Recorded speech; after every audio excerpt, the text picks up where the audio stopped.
The U.S. is tracking this Russian military cargo ship as it makes its way to Syria, carrying weapons, ammunition, and troops.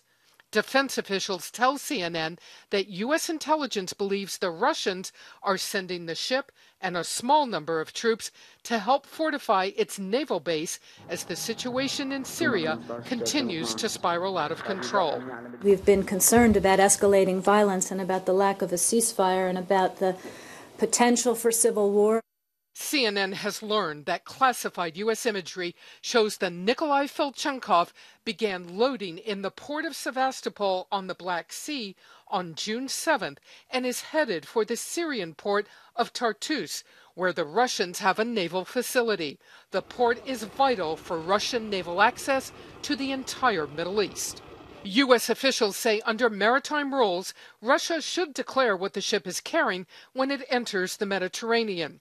It's not yet known how many troops are on board and whether they are merely helping transport the weapons or will in fact stay in Syria.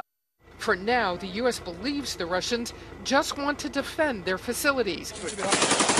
But it's not clear how much of a threat the Russians really are facing from opposition attacks. The area's not seen a lot of fighting.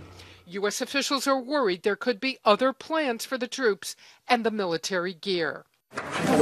It comes as U.S. and UN officials continue to worry the violence will break into all-out civil war. The chairman of the Joint Chiefs of Staff told CNN Thursday the suicide bombing that damaged a Shiite mosque in Damascus is a dangerous escalation. Which, of course, gives us all pause that have been in Iraq and seen how these issues become sectarian and then they become civil wars and then they become very difficult to resolve.